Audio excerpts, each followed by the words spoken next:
ফেলছে দিনা করে আজকে রে। তোমরা একটু দয়া করে একটু রাস্তাটা বের করে দাও। বের না করলে বাঁচবে না তো। আমার ছেলে একদম বাড়ি যাচ্ছে না, পাগল হয়ে যাচ্ছে, কি করে বাঁচবে? হ্যাঁ পাগল হয়েছে, কতটা টাকা দিই না একটা দার ওই ভুসি লেসটা লেসে ওই কদিন আর কদিন হবে ওই ভুসি খাওয়া দেবে কি করে? আমার ছেলেরা শুধু চিনতে পাগল হয়ে যাচ্ছে, বাড়ি দাঁড়াতে পারে না গো।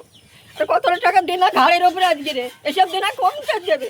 ওই অরুণা ব্যক্তি পারলি তোমরা একটু দয়া করে একটু রাস্তাটা বের করে দাও, না দিলে তো উপায় নেই। আজ কতটা টাকা দেনা করেছে, ওইসব দেনাটা কমনে থেকে দেবে? হ্যাঁ সারা জায়গায় দেনা করে ফেলেছে। ভুসির দোকানে কত টাকা দেনা, তারা তো টাকা চাচ্ছে একটু কমনি পাবে টাকা, তা দেবে, টাকাটা দেবে কম থাকে।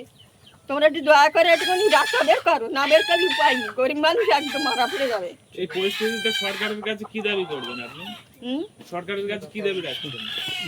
সরকারের কাছে কি দাবি? সরকার এখন গরুগুলো লেখ আর না তো আমাদের টাকা দেখ, ঝেড়ো কাটটা করুক, ঝেড়ো কাটটা করুক গরুগুলো। মানে আপনি বলতে চাইছেন সরকার হয় গরুগুলো বিক্রি করার মতো অনুমতি দিক, অনুমতি দেখ, আর না হলে গরুগুলো নিয়ে আমাদের উপযুক্ত টাকা দিক। টাকাটা দেখ, উপায় তো নেই, উপায় নেই কো, না দিলে তো উপায় নেই, কমলে যাবে গরিব মানুষ আজকে রে।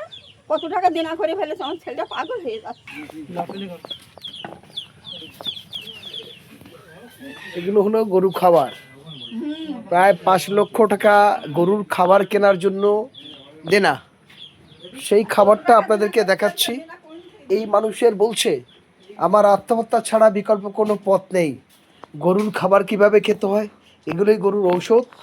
এরই হলো গরুর ম্যাচ। দেখুন কি সুন্দর করে গরুর খাবার, দামি খাবার, ভুসি, খোল, ম্যাচ একসঙ্গে পাইল করে এভাবে এই গামলায় করে কাটিয়ে তারপরে নিয়ে গরুকে খাওয়াতে হয়। ফলে এভাবে 5 লক্ষ টাকা বলছে তানার দেনা। তানার বৃদ্ধা মা বলছেন আত্মহত্যা ছাড়া বিকল্প কোনো পথ নেই।